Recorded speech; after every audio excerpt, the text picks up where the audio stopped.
नमस्कार साथियों, आज हम एक महत्वपूर्ण और संवेदनशील विषय पर चर्चा करने जा रहे हैं।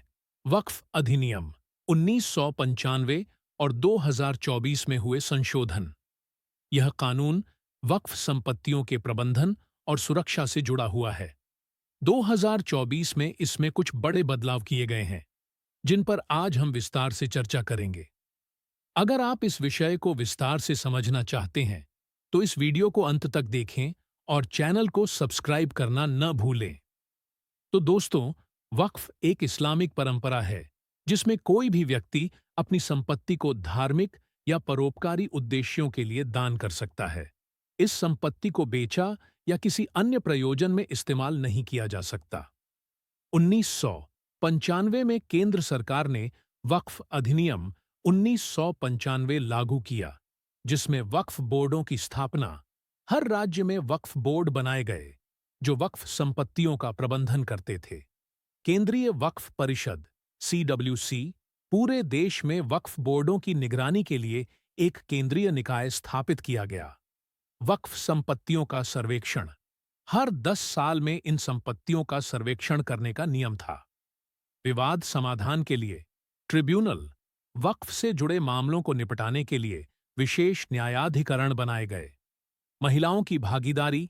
इस अधिनियम में महिलाओं की भागीदारी को लेकर कोई स्पष्ट प्रावधान नहीं था। गैर मुस्लिमों की भागीदारी।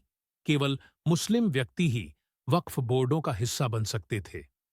अब 2024 में जो बदलाव होने हैं, उसे पर बात करते हैं।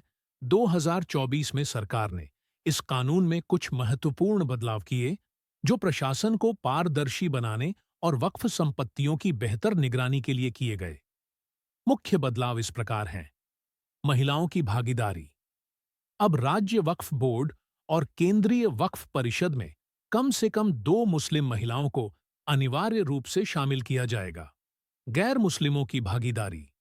अब केंद्रीय वक्फ परिषद में 2 गैर मुस्लिम सदस्य भी रह सकते हैं, जिससे प्रशासनिक पारदर्शिता बढ़ेगी। वक्फ संपत्तियों का सर्वेक्षण और प्रबंधन। पहले वक्फ संपत्तियों की निगरानी वक्फ बोर्डों द्वारा की जाती थी, लेकिन अब जिला कलेक्टरों को यह अधिकार दिया गया है। विवाद समाधान ट्रिब्यूनल। पहले ट्रिब्यूनल के अध्यक्ष राज्य सरकार के अधिकारी हो सकते थे, लेकिन अब इसे जिला न्यायालय के रैंक के अधिकारी के नेतृत्व में रखा गया है। ट्रिब्यूनल के आदेशों के खिलाफ 90 दिनों के भीतर हाई कोर्ट में अपील की जा सकती है। पारिवारिक वक्फ और महिलाओं के अधिकार। पहले कई मामलों में महिलाओं को वक्फ संपत्तियों से वंचित रखा जाता था। अब संशोधन के तहत महिलाओं को भी उत्तराधिकारी के रूप में मान्यता दी गई है। इन संशोधनों का उद्देश्य वक्फ संपत्तियों के प्रबंधन में पारदर्शिता और जवाबदेही बढ़ाना है। हालांकि कुछ समूहों ने इन परिवर्तनों पर आपत्ति जताई है, यह मानते हुए कि इससे मुस्लिम समुदाय की संपत्तियों पर सरकारी नियंत्रण बढ़ सकता है। अब आप हमें कमेंट में बताइए कि आपको यह वीडियो कैसी लगी। क्या आपको ये बदलाव सही लगते हैं? अगर यह जानकारी उपयोगी लगी हो, तो वीडियो को लाइक और शेयर करें और हमारे चैनल को सब्सक्राइब करना न भूलें। नमस्कार साथियों।